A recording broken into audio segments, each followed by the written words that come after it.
Long time no see. Doing great. Good to hear from you on your day off.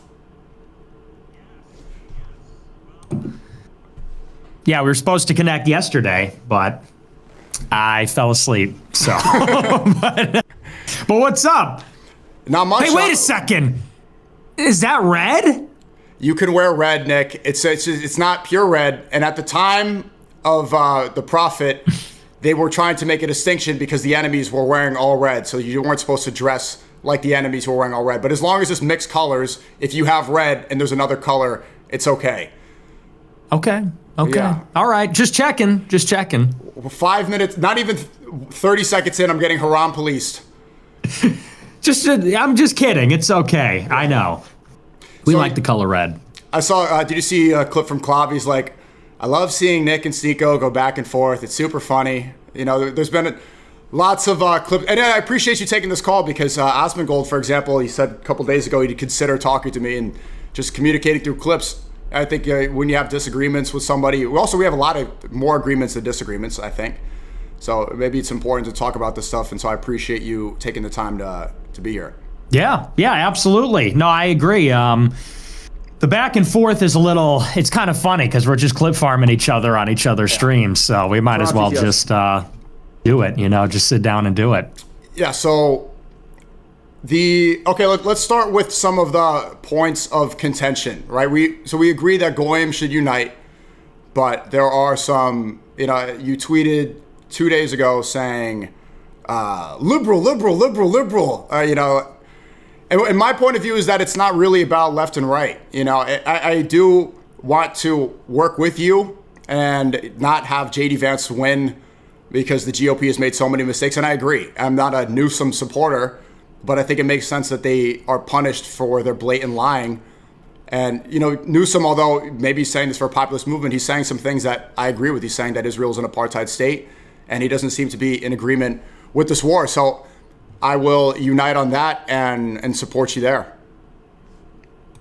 Yeah, I mean, my playbook, though, I do want a Republican to win in 28. I just don't want it to be J.D. Vance or anyone from the admin. Kind of the structure of it for me, very simply, is I want Democrats to win in 26 for the only reason being that they are going to slow down the administration because the administration's out of control. They're at war with Iran. I don't think it's outside the realm of possibility they drop a nuke on Iran or, something crazy like that, boots on the ground. And so I want that to stop. I want the Epstein files delivered and, all this other stuff. There's also just a lot of stealing. There's a lot of embezzlement, a lot of corruption inside this government. Kristi Noem was basically fired because that is going to become a big problem. There was a big thing in the Wall Street Journal about how, I don't know what exactly it is, but there was some $200 million payment and she's involved with one of the contractors that's going to be building the wall, something like that. And I think that he let her go because that's going to be maybe an issue if the Democrats have oversight. So I want the Democrats in purely because they're going to grind this admin to a halt. In 28, though, the goal is I want Vance and Hegseth and anybody that's in the admin to go down with the ship so they can't win. And I want a Republican to win, but a good one. And the distinction that I want to make is the difference between people like Hegseth and Trump. I saw you talked about how I spoke about the pastor putting his hands on Trump and they're all kind of praying on him. And I think that the evangelical Christians that are saying the Bible says God must bless those who bless the state of Israel, it makes no sense, and I don't see that as any part of Christianity. And, I come from a Catholic background. I grew up Catholic, and it seems like the Catholics and Orthodox understand that rebuilding the third temple is not a part of Christianity. I saw Tucker do a really good deep dive on the Chabad sect of Judaism and what this war could potentially really be about. And so there's a clear separation that I think needs to be made between Catholic Christians, Orthodox Christians, and these warmongering evangelicals.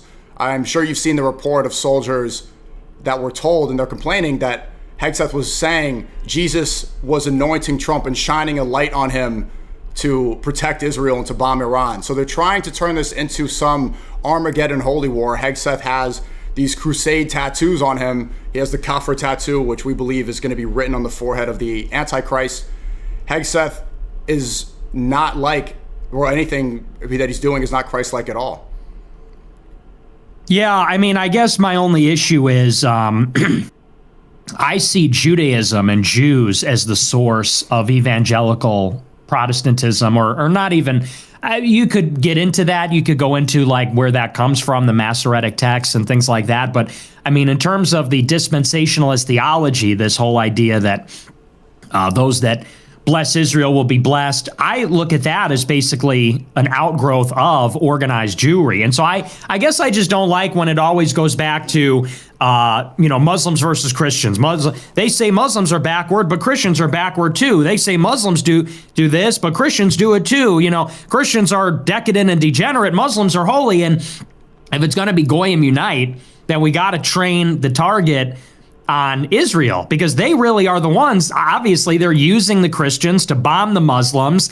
And the more that we lean into the antagonism between Christians and Muslims, the more we play into that. So, especially since I know before the war in Iran started, there was a little bit more contentiousness, but especially since the war in Iran started, we have to really make a concerted effort not to get caught up in that. Because like in New York, I'm sure you saw that Jake Lang guy, that Jewish guy, is out there antagonizing everybody, saying, oh, Muslims are goat fuckers and blah, blah, blah. And someone threw a nail bomb at him. And obviously, Muslims maybe are prone to do things like that or whatever, but it's like that he's inciting that and antagonizing them to get that response because he's a Jew. He wants Christians and Muslims to fight. He wants to provoke an attack, some kind of racially charged incident, so that there is maybe more public support for boots on the ground in Iran. And so people like you and I have to come together and say, no, nobody wants this war. Not Muslims, not Christians. It almost needs to be a little bit, you could say, even irrational. Like we have to really strive to overcome. Because like I said, even just now, it's like, did maybe some punk like counter protester try to attack this guy? I think that's possible, but you almost have to say like, okay, but they're playing, that guy is playing into their hands. Both Jake Lang and the guy that made the nail bomb, they're both playing into this thing.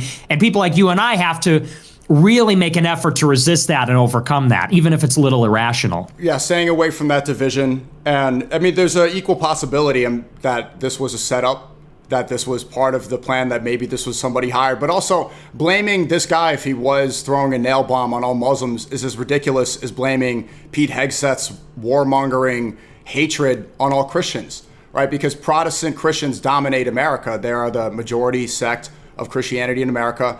And these evangelicals are the ones that dominate the White House and dominate DC right now. It's not Catholics and Protestants. The majority of people around Trump, they are with these pastors, and the same pastor putting his hand on Trump, she's the one saying, the angels are coming, the angels are coming. This stuff is, it's just it's completely ridiculous. And my point is that they're using Christianity, and it's false Christianity. They're using it to justify this war. So I want to see a complete separation, the same way that if there's a guy throwing a nail bomb, this is not representative of Islam. Yeah. Yeah. I suppose it isn't. Okay. But you see what I'm saying? But I mean, look, so if this nail bomb is representative of Islam, then why can't we say, and I don't think it's true, why can't we say, look, if America's a majority Christian country, majority is Protestant, majority is evangelical. But see, we're doing it. They got us doing it. Now we're doing it. My point is that we shouldn't use these as examples to attack the entire religion. It's not representative of what it is. Okay, I'm not doing that. But see, now we're doing it. Why are we talking about this now and not? Let's just say, all we need to say about it is this. This incident was a deliberate provocation. A Jew pretending to be a Christian. Maybe the guy's a Muslim. We don't even know who he is. I'm willing to believe he's not a Muslim, let's say. But he's clearly some kind of partisan or an operative. Either way, these two people, there's almost a symbiotic relationship between, even if it is a Muslim who is whipped up by the moment, angry, low IQ, whatever, a guy that would do something like that, he is becoming an unwitting pawn in the game. A Jew pretending to be a Christian, antagonizing some Muslim who's maybe a punk or whatever, or an operative. And they together are creating an incident that will galvanize everybody, because it's like, look, the Jewish guy, Jake Lang, he goes into New York, trying to offend Muslims. And the Muslims are saying, hey, what the F? This is outrageous. He brought it to Zohran Mamdani. He did a pig roast outside of Zohran Mamdani's mansion. And Muslims are saying, well, we're being provoked. We're angry. Surely many of them see what's going on. Maybe some of them don't. And the same is happening with Christians. This guy's going and provoking, and a lot of Christians say this guy's deliberately antagonizing Muslims. He's trying to incite violence. There's a lot of Christians that don't know, and they say, oh, yeah, let's stick it to him. Oh, look, a Muslim did a nail bomb attack. That's so whatever. So people like you and I, like I said, we just have to really make an effort to isolate the problem makers and say, look, what we don't want, we are in a war with Iran. Forget about these protests and counter-protests, a scuffle in New York. We're at war with Iran. This is apocalyptic. Everybody needs to be really just focused on that. That's sort of my point. Yeah, the main focus needs to be on the overwhelming Israeli control, right? The Jewish supremacists that have convinced Trump that, Jesus anointed him with a light, Hegseth in the Holy War, and, Ted Cruz, that interview with Tucker was so telling, citing this. And even that verse can be misinterpreted. People are saying that he's not actually saying Israel, he's saying it was the son of Abraham, but they're using that semantic error or misunderstanding to say that, it's actually the state of Israel that was founded in 1948 by the Rothschild family. That I want to see more people call that out, because that's the justification they're using for this war. And I saw there was a lot of outrage, and of course we have a disagreement about the Times Square prayer, but that is a clear example of how people get whipped up and angry about something so insignificant, right? 200 people praying in Times Square. The next day, Jews take over Times Square and they broadcast all over the TV stations they're doing a Mashiach now, they're doing a rave party, jumping up and down with far more people, far more police. Even in Lakewood, New Jersey, they have their own police, they have their own hospitals. A good example is how angry they got about Somali daycares. And you see Tyler Oliveira gets banned on Patreon for exposing a scam that is much bigger, right? So I see all this outrage on Times Square prayer, but almost no talk about the Antichrist celebration, because what we agree upon, Catholic Christians, Orthodox Christians, is that the Antichrist is the Dajjal. We have an agreement that Jesus is the Messiah, that Jesus will return. And so many of these people have manipulated and changed it and directed the outrage onto Muslims and getting people whipped up about, the Islamic takeover of America, how, even though Muslims are 1% of the population, this is a clear tactic to dehumanize Muslims so that when bombs do drop on Tehran, they killed 170 schoolgirls. They reported 1,000 civilian casualties in Tehran. It's so that Americans see this and they think it's something that's cool, like a Call of Duty game. I'm sure you've seen the White House edits where they're playing like football tackles and then a bomb. They're hitting a baseball and then a bomb's going off. This is tricking so many boomer Americans, and no disrespect, a lot of them probably do go to those Erica Kirk, Kenneth Copeland type megachurch celebrations where even another Trump pastor with the giant sign that says Epic Fury behind him, and they're thinking that this is part of a greater holy cause. So I want people to stop falling for the obvious rage bait directed on Muslims when we should understand who is actually taking over our country. Yeah, and I agree with that. And it's almost surreal to see how much the anti-Muslim thing is now at the fore, because it went away for a long time. I remember that when Trump got elected the first time in 2017, or got inaugurated, ISIS took over the Middle East, and there were ISIS terror attacks in the United States and Europe. And so Islam was very much at the center of the conversation. And then, almost mysteriously, it disappeared. ISIS just vanished into thin air. It seemed like for 4 years they were unstoppable and there were terror attacks all the time. And then almost overnight, it's like a switch was flipped. Then there was no more terrorism. And then that issue faded into the background, and we became preoccupied with Russia and China and the pandemic and BLM and immigration, basically every other issue. And then basically right on schedule, it's amazing how this happens.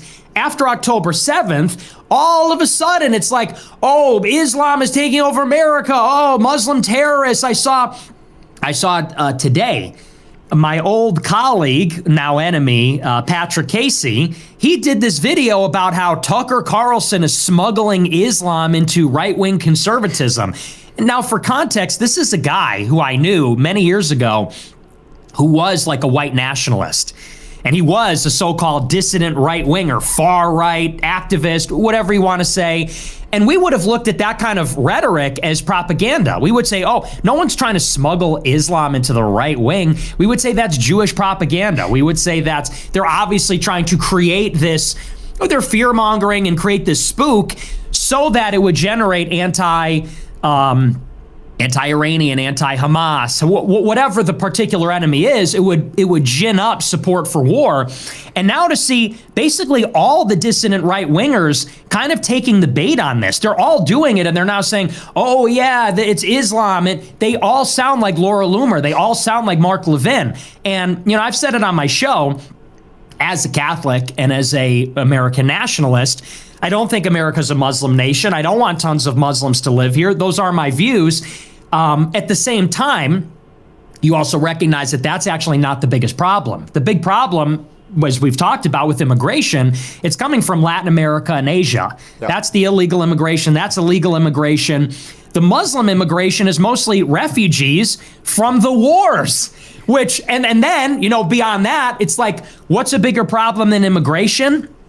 That we are being sent to kill and die on behalf of a foreign country. I think that sovereignty is actually the number one issue. So as long as we can achieve understanding on that basis, we don't need to, obviously there's a discourse between Christians and Muslims, and we don't agree on everything, and there is some friction and some tension there. We don't need to be best good friends on that basis, but we can have understanding that we're being played and that we both actually have a larger opponent. I agree completely. And I do think that Catholics and Orthodox Christians have far more in common with Muslims than they do with this evangelical sect that seems to think that war is necessary and war is holy and is part of this bigger issue. I would want to see more of a distinction there between so many of the good Christians that are, because, Gen Z Americans, and you deserve a lot of credit for this, but there's been a big awakening. Far more people in Gen Z, they're not drinking alcohol, and also there's a big return to the church, which I think is good. You see, I publicly backed James Fishback. He's a Catholic. He has a very strong Gen Z support, but what he's losing is the boomers. The boomers are still eating up that goy slop propaganda about how Muslims are evil and they attend megachurch, but predominantly from Gen Z, the youth, they see straight up what's going on and they're not falling victim to it. So again, I don't know if you agree, but I think people like Hegseth, they have far more in common with Jews, and people like you, I think Catholics and Orthodox Christians have far more in common with Muslims. Well, we're the thing is, at the end of the day, we are three distinct religions: Jews, Christians, Muslims, and I want America to be a Christian country. So it's not necessarily. Go ahead. Yeah, it's more that at this point in time, we almost need like a ceasefire, basically, because we are in a state of conflict. Like Muslims and Christians are in basically a ceaseless state of conflict because they're two competing claims. And we can't pretend that's not the case. If Muslims take over a country, like let's say for the sake of argument that Muslims outnumber Christians, they're going to want Sharia law, and they're going to want non-Christians to pay a tax. And if Christians take over a country, like if we're in control of America or whatever, Christians are not going to take a shine to a Muslim call to prayer in the middle of a town because we're going to say that's not the correct religion. So it doesn't help to paper over the differences and say, hey, it's all fine, because eventually some's got to give. It's just that for right now, in this particular time, specifically right now in this war with Iran, we almost just need like a truce and a ceasefire to say, look, we can resume the dawah versus the evangelizing another day. Because right now, these people are trying to rebuild the third temple by blowing up the Dome on the Rock and destroying Iran and getting everybody out of Gaza. And that's going to fuck with everybody, because where are the Gazans going to go? Where are the Iranians going to go? They're going to go Europe, here. That's something we don't want. And they want to stay there. That's something that as Muslims, they want.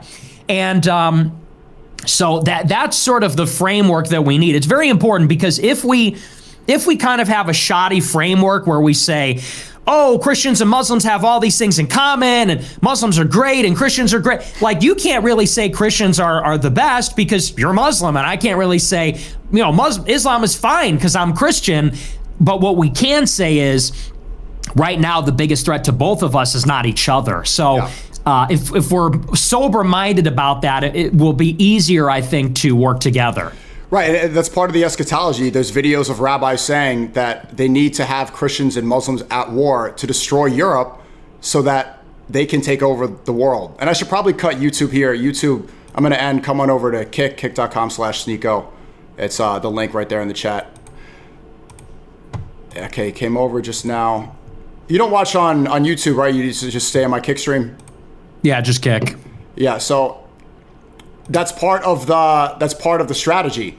And we've seen this time and time again where people in Europe, they're upset. They're like, oh, the Muslim immigration, even though you're right, it mostly comes in America and Canada, it's mostly from India. The H-1B visas that Trump has not, they brag about the immigration restrictions, but H-1B visas have been issued out a lot more, and it's not coming in from the Muslim world. But when it comes into Europe, and this kind of blends in with the white nationalist Christian first movement, they blame the Muslims, but it's like the war is the reason for that. So you can't publicly back war, and you've been great about not publicly backing it like so many others. Asmongold is extremely happy about this war, and then also complain about the results that happen. So you bomb a country, people need somewhere to live, but if you supported the war, you cannot also blame the people that now have no place to be.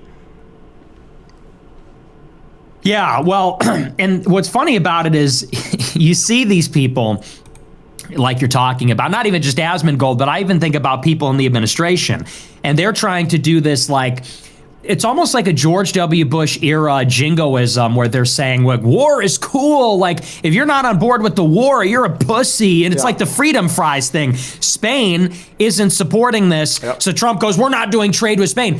Spain's our actual ally. They're an actual Catholic country. They are very left-wing. However, that's our civilization. And there's some rich irony there that the same administration that says, it's Columbus Day, damn it, it's not indigenous, but it's Columbus, then we're going to embargo Spain because they don't support our war against Iran. But they're trying to do that. They're trying to recreate that kind of, in the name of the red, white, and blue kind of thing. And then you go, okay, but what happens every single time we go to war? They come here.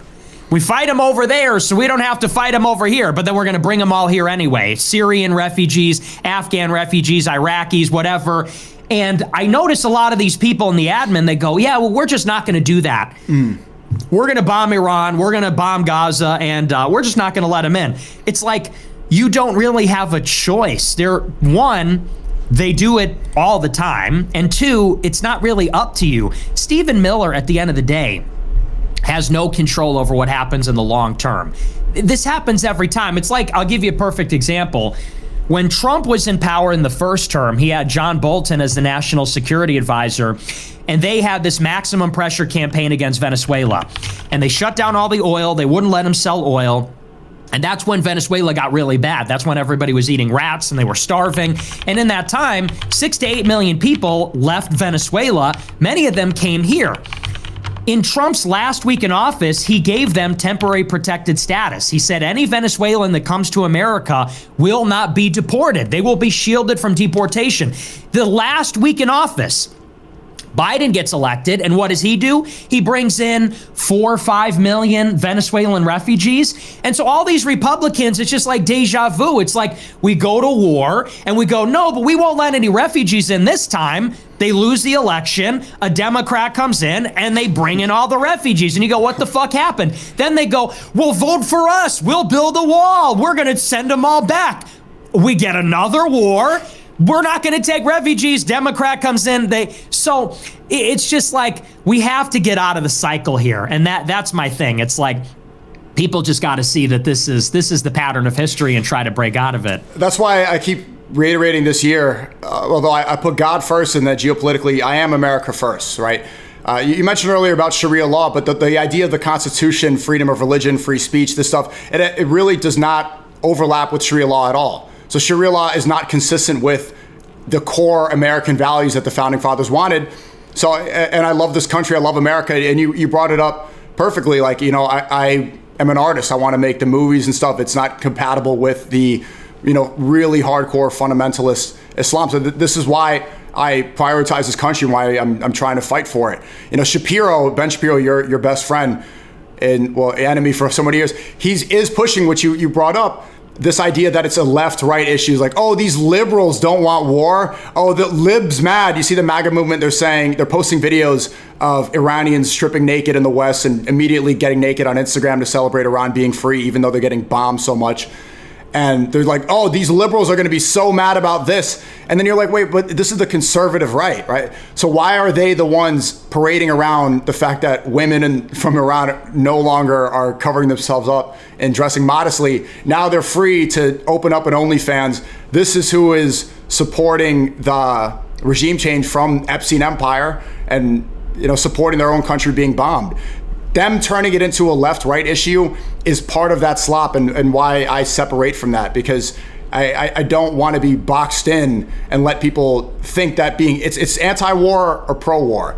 It's just really, it's not right and left, it's right and wrong. This war is wrong. It's not a partisan issue. I agree with that. I would say, though, to me, I still think there's value in right and left. I just think we need a realignment. I'm very interested in a political realignment where we say, like, we want the right wing to be the party of, or the Republican Party, whatever.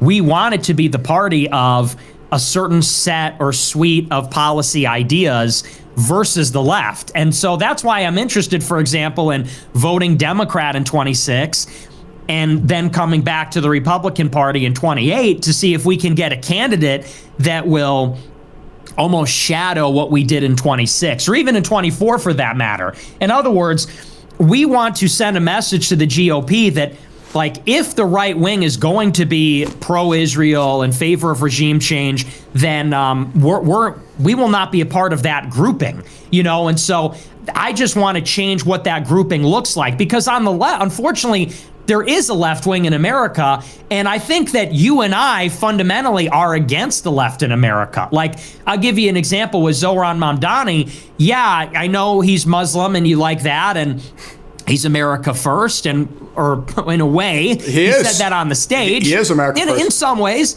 But at the same time, he's also out there, like, being pro-trans. And he's also out there saying maybe we need to tax white neighborhoods to give more benefits. And, like, these are things that I fundamentally oppose. Yeah. It's just that if we could get an actually nationalistic right-wing Republican Party, then what is the left going to be left with? They're going to be left with mass migration, trannyism. And so I basically want to keep those issues, or I guess at this point, reclaim those issues for the right wing, because that was what Trump tried to do. Trump tried to create a political realignment in 2016 where he said now the GOP is going to be the party of anti-war. The GOP is going to be the party, or at least anti-neocon.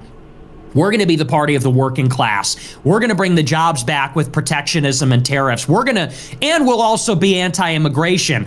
That is the mix that I like. The problem is Trump has backslid, and now Trump is virtually indistinguishable from the old GOP. Now we don't have the tariffs. We have a form of mass migration with H-1Bs and student visas. We have a war in Iran. We have this policing anti-Semitism, weird evangelical stuff. It's like Trumpism is dead now. So I'm interested in bringing that back. I think that right and left is useful. It's just that it needs to be realigned. It needs to be altered a little bit.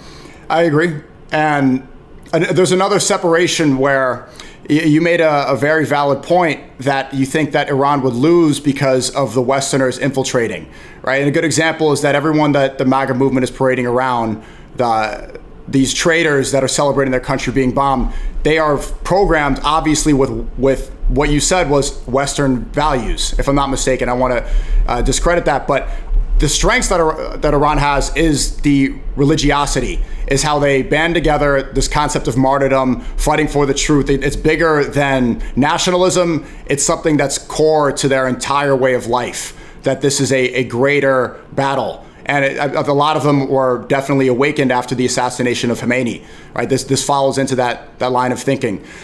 And you said that their downfall would be the traitors from within. It could be the Kurds, it could be the people from the southeast, the different ethnicities in these groups being brainwashed by what they see on TikTok and Instagram about how they need to be liberated from the restrictions of the burqa, that they would be the ones to fight the Ayatollah, fight that stronghold of religiosity from within.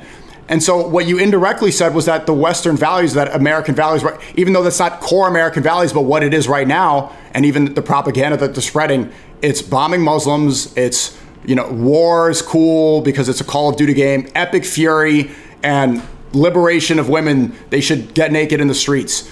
And you also accurately pointed out that this is why China restricts that media coming in from the West, because they don't want the trannyism to infiltrate and program and make their people weak, right? There's a testosterone problem in our country. People are having less children. A lot of times they have more dogs than they even have, single, or they have nuclear families with children.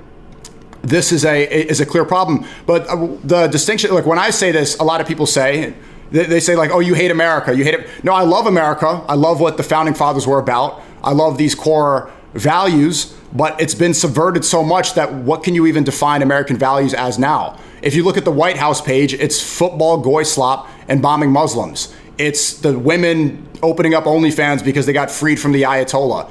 So I think that the differences, and obviously, the brown clown idea has been in circulation a lot. When I say it, it's like, okay, you hate America, but no, I see the problems and I want to fix them. And like you said, I think there should be a new right, and there should be a new focus on what our core values are. Well, I think that the reason it comes across a different way is because it always goes hand in hand with the promotion of Islam. It's always like, well, the West is degenerate, Islam is holy, the West is hypocritical, Islam, they don't play this way. And we got to be honest that the Muslim world has a lot of the same problems. Saudi Arabia, the Emirates, what do you think their elites are doing? I mean, are their elites praying 5 times a day? They're drinking, they're smoking, they're doing all the same stuff we are. They have been corrupted by the same forces that our society has. Our elites are not meaningfully Christian. I would say that in some of the biggest Muslim countries, their elites aren't meaningfully Muslim. That's fair. And so I guess it always comes down to this, it's always this comparison. The West is decadent and degenerate. Islam is holy. The West always fights each other. Islam doesn't.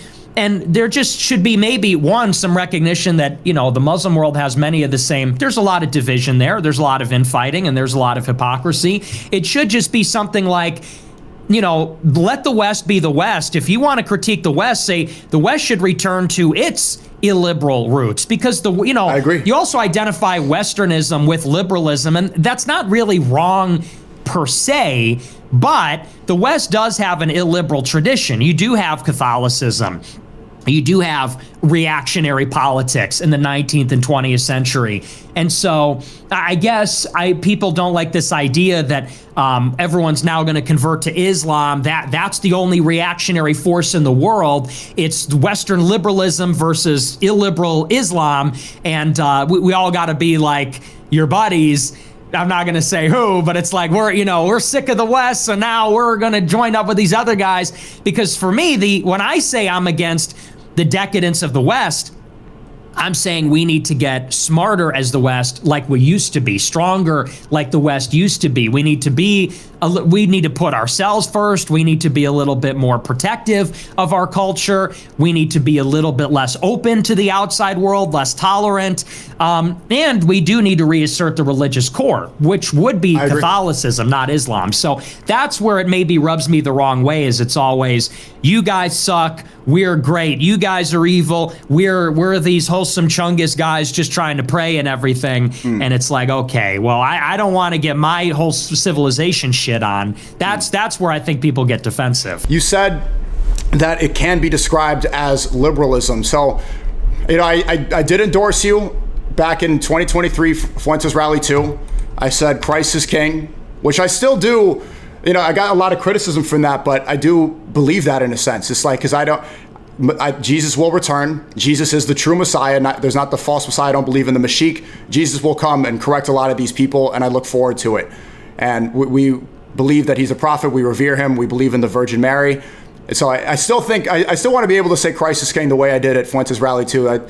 I'm in a Groyper group chat, and they're like, that was the most aura you ever had. I talk to them all the time. So what is your goal to shift?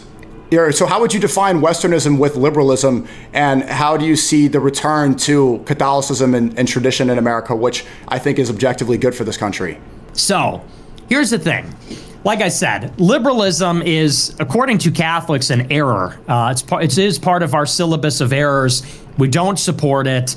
It is also difficult because you have to think practically in terms of what is possible in Western civilization. And I do, at least in the United States of America, I do believe that it's baked into our system. I don't know that you're going to get a radical fundamental change. I don't know that America is going to become a confessional state. It's going to become like a Catholic. We're going to have like Catholic law and things like that. I'm not so sure about that. What I am interested, though, simply is promoting Christianity. I'm interested in promoting the gospel. I'm interested in promoting a kind of civilizational core. We are, I think, for the foreseeable future going to have diversity, but we do want from the state a recognition that it's a Christian civilization, that Jesus is our God. We want to be a nation under God. Like, we want Christianity to be in the schools. We want prayer in the schools. We want the degeneracy not to be promoted by the government. Like, for example, Trump tweeted the other day, we're going to let children get castrated if their parents consent. It's like, no, like, we're not going to do that because men are men and women are women. That's in the Bible. We're not going to have a civilization where marriage is between anybody and everybody, where there's gays and polycules and transgenders and all that kind of stuff. We do just want to get to a level of civil society where there's some recognition that we're created beings. There's some recognition that we have a Christian heritage. That's kind of my goal, because I do recognize, like I said, at this point, it's a little late in the game. A lot of people believe in, we're going to be a white ethno-state and we're going to deport everybody, and it's going to be... There has to be some recognition of the reality that ship has basically sailed. And maybe there was a chance we could have turned that back 10 years ago, 15 years ago. I think that ship has sort of sailed. We went from a republic to an empire. Now we got to be an empire. And I think that as an empire, in the old days, you could maybe get away with saying, oh, we don't have an official language. We don't have an official religion. Well, you want to know why that was? Because everybody spoke fucking English and everybody, for the most part, was Christian. Now that we are an empire and that's not the case, maybe you do need an explicit recognition. Hey, we are a Christian country. We do speak English. And yeah, there's going to be other people in here, and as long as they defer to that on some level, as long as there's some primacy for that, we can tolerate that they can have their space over here, and that maybe there can be an enclave here and there. My biggest concern, though, like I said, is the sovereignty issue. We're an empire. These things have happened. They're not going to be undone, and if they are, not easily and not overnight. And so in the short term, I just want to see Americans get back in control over our own destiny. That's really the goal. A lot of people say, so you want women not to be able to vote? It's like, ideally, no, we don't want women to vote. However, is that gonna happen anytime soon? No. How is that going to happen? It seems totally impractical. So I think those are things that are frequently used to trip us up. I think maybe first and foremost, the imperative is we just have to have Americans in the driver's seat that are actually citizens, that are loyal to this country.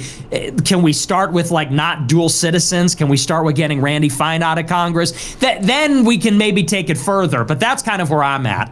Yeah, this guy needs to go. And he's always pushing out how, Muslims come in, they don't try to assimilate. And you look at Lakewood, New Jersey, and they have their own language. The parents are telling the kids not to go interact with the Goyim. They have their own hospitals, their own schools. And this is an enclave in Jersey that nobody is talking about. And they're taking so much tax money. They're registering their houses as synagogues. They don't seem to want to assimilate at all. In fact, it's almost like a mini Israel there. And I want to ask you about, so let's go to the war a little bit. So the justification for this war is they keep saying that Khomeini killed 30,000 protesters. This has become the 6 million in the Holocaust is the 30,000 protesters, even though the director the CIA director in Trump's first administration, Mike Pompeo, said himself that these protests were infiltrated by CIA Mossad. What do you think is the actual pretext for this war? Is this true? What could we actually You know, because we haven't seen any of the bodies. We haven't seen any real reports. All we just keep hearing this 30,000 number. Is this true? Totally fake. And I think that history will show that what happened in January was some kind of Kurdish CIA Mossad operation. And I said that in January. There was a report, I think it was Financial Times. They said that eyewitness accounts reported that it was people dressed in all black with automatic weapons taking over the government buildings in western Iran. And those are the provinces in Iran that are majority Kurdish. Now, when the United States evacuated its troops in Iraq, they didn't take them out of Iraq altogether. The U.S. bases in Baghdad, I believe, and in preparation for the war to get the troops out of harm's way, they said, we're withdrawing from Iraq. And I remember reading that report and I thought, oh, really? The war in Iraq is over? No. They didn't come out of Iraq. They went to Iraqi Kurdistan. They went to Erbil, which is the capital of Iraqi Kurdistan. Now, why did they do that? Because the rest of Iraq is under the umbrella of the Popular Mobilization Force, which is the Shiite militias that are involved with Iran. So in every other governorate in Iraq, except for Iraqi Kurdistan, you've got the PMF. You've got forces loyal to Iran. And that's why in Mosul, you have the PMF and the Shiites protesting and rising up. In other governorates, it's the same story. In Baghdad, it's the same story. So they went up to northern Iraq. Now, in January, there were protests all across Iran. But where they were the worst, where actually government buildings were being taken over and claimed in the name of the protesters, it was all the Kurdish majority areas. So I suspect that what happened is that Netanyahu and Trump, they were involved in northern Iraq, where, again, the U.S. has a presence there, and the Israelis, they're also involved there as well, maybe even in Azerbaijan as well on Iran's northern border. Israel's got a very close relationship with the Azeris, or the Azerbaijanis. They were involved up there. I'm sure they sent forces across the border, and they were trying to instigate a popular uprising where they had the numeric strength. They also did the same thing in Balochistan. In Balochistan in southeastern Iran, there are a few separatist groups that have been responsible or claimed responsibility for terrorist attacks in Iran, notably exactly 2 years ago. I think it was in January 2024 or 2025, one or the other.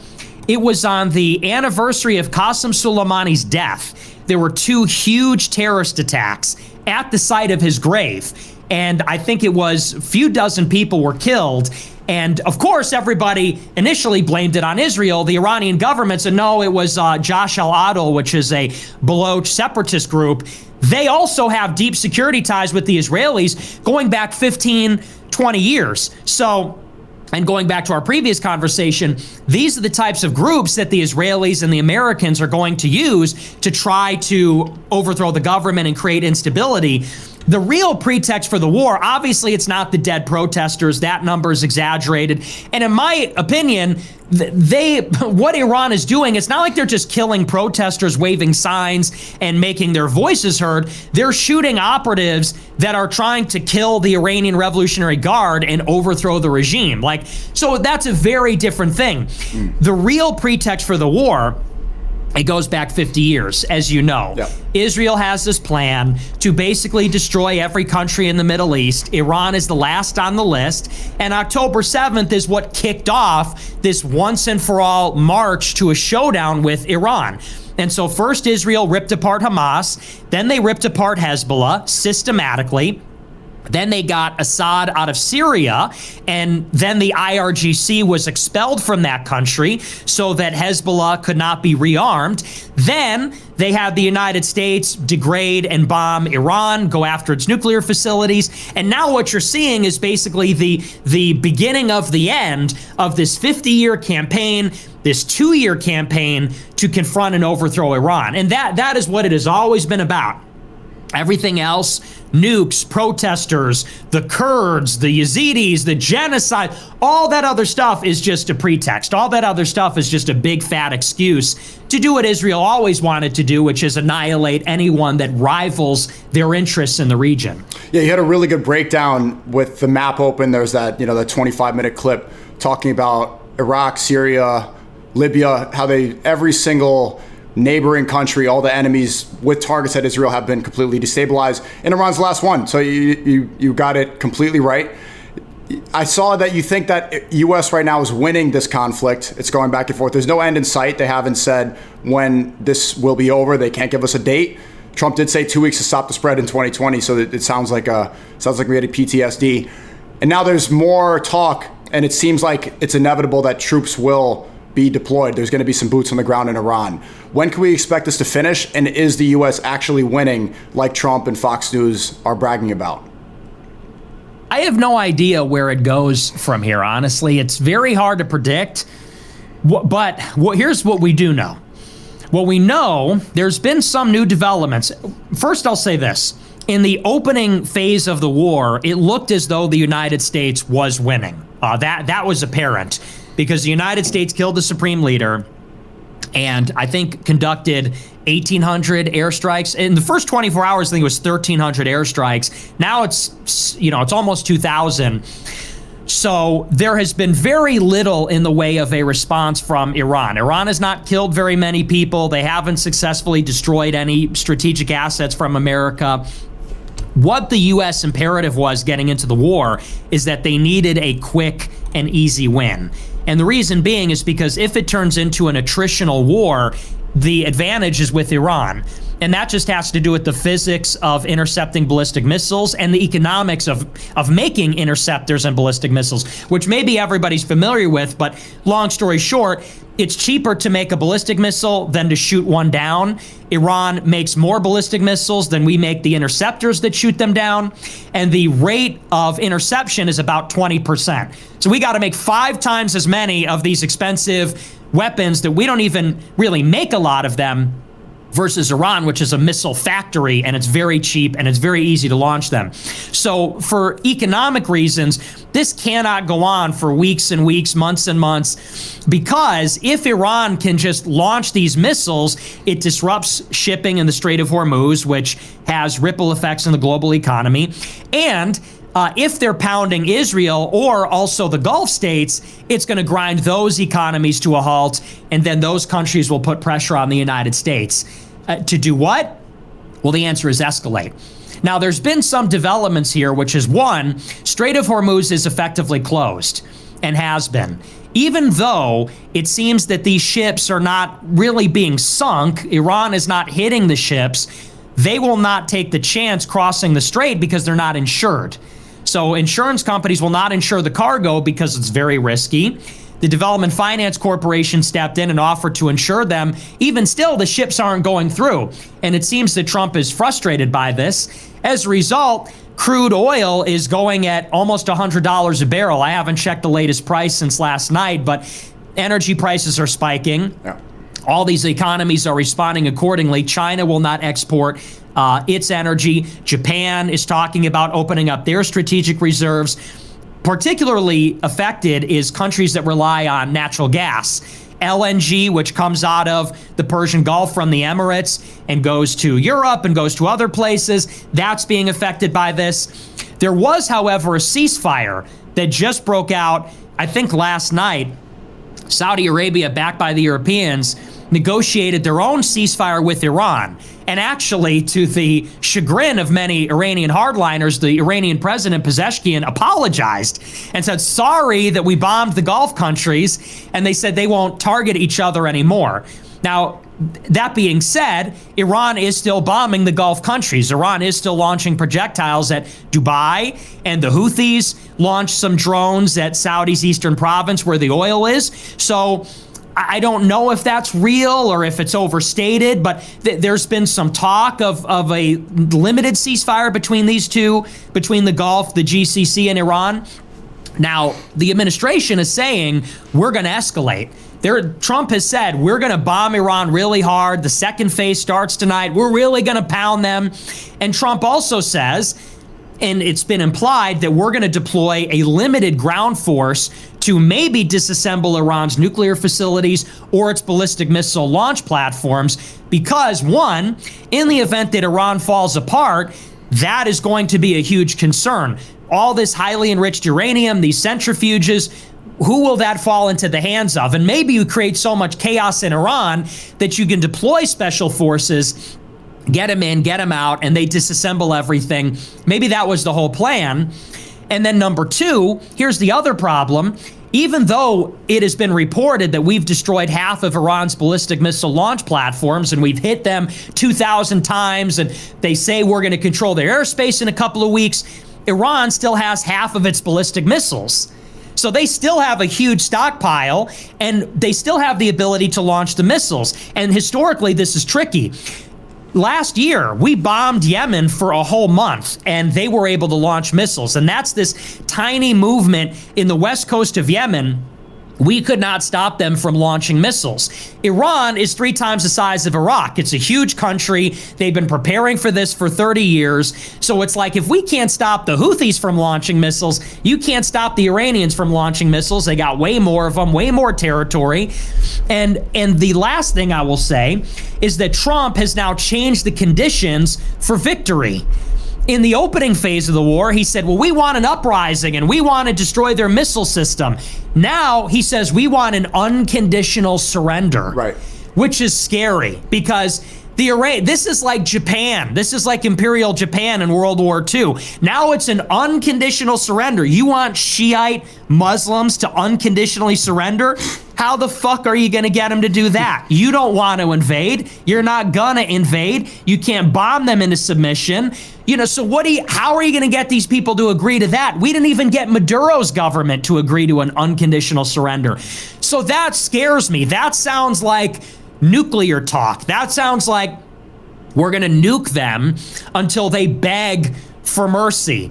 Now, I'm not saying that's likely, but that makes me nervous. When they say unconditional surrender, that's a very technical term. That's not rhetoric. That's a technical term in war. That means they want an American viceroy to go in and run the new fucking government. The last time we got an unconditional surrender was Japan and Germany. So that scares me a little bit. And ultimately, where does that leave us? Either the Iranian Revolutionary Guard is going to wave the white flag, or this will just simply keep escalating, which means bigger ordnance, more bombs, a ground force. There's another aircraft carrier making its way over, and it's not good. And I don't know that you're going to be able to succeed without a ground invasion or a nuke. That seems like where it's headed. Yeah, I don't want to keep you too long, but there's a couple things. So if this does escalate to nuclear warfare, Putin has publicly stated and criticized U.S.-Israel for getting involved in this conflict. He will 100% retaliate if the U.S.-Israel regime launches nukes, correct? Did he say that? I didn't see that. I don't know if that's public, but they have criticized, and I think we're of the assumption that a lot of those meetings, Putin made it clear that if you use nukes, then we're going to have to respond in some way. Putin does not want U.S. to use nukes on Iran. It's not even just for the principle and for global empire, but because of how much it's going to affect the global economy. I think it is unlikely that a country would retaliate with nuclear weapons that they don't have a security pact with, which Russia and Iran do not. With that being said, I have the sneaking suspicion, maybe I'm crazy, I have the sneaking suspicion that Trump wants to use one. Because everything that Trump is about is legacy. I want to invade Greenland. I want to invade Canada. I want to make the map bigger. We're going to run Venezuela. I'm going to build a new White House next to the old White House. Everything he's doing is about his legacy, his place in history. It's literally like a bucket list thing. Mm-hmm. And he is totally off the rails, totally off the reservation. It's about destruction and recreation in his own image. And I have this hunch that he wants to use a nuke, that he wants to be the one to say, I pressed the button, I did it, I reset the world order. I think there's a temptation there.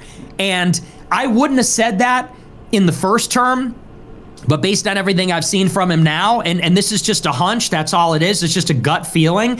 I think for ego reasons, he wants to have said that he did it. Right. And I think he wants the history books to say that he did it, that he pressed the button. Yeah. It's the ultimate power, literally the ultimate power. So I would never rule that out in the second term. In Iran, that would be the one. How do you reset non-proliferation and everything? Drop another fucking nuke. it's not likely, but I think there's maybe a 10% chance that happens. Especially with the new statement that it's unconditional surrender. I mean, obviously, we're aware of his arrogance and how much his reputation matters to him and the importance that his legacy will live on. How much do you think is the Epstein files, which has completely coincided with this war, right? The Epstein files partially released, and then Netanyahu visits a couple days later. I think there was a new release of several statements yesterday night where it says, well, there's one file where Epstein's saying that Trump told a porn star that the porn star reminded him of Ivanka. Is this a pressure from Mossad? Is this pressure from the Israeli government to get him to fight this war? It's possible, but I think people lean on that a little bit too much. There are some coincidences, I will say. Like when we bombed Iran the first time. We bombed Iran the first time, and a week before that, Elon Musk said, well, Trump won't release the files because he's in them, and he had a black eye. Remember that? Yep. That happened a week before we bombed Iran at Midnight Hammer. Elon was in the Oval Office with a black eye for the last time. Then he goes on Twitter and says, oh, Trump will never release it because he's in the files. Then we go to war with Iran. And we went to war with Iran on June 13th, 613 commandments in the Hebrew Bible in the Mishnah. Then the war concludes. A month later, Bibi Netanyahu comes to the White House, and the day before he arrives, they bury the Epstein files. So he comes back, I think, on July 14th, and on the 13th, that's when the DOJ put out the memo that they're never going to look at the Epstein files again. So the war in Iran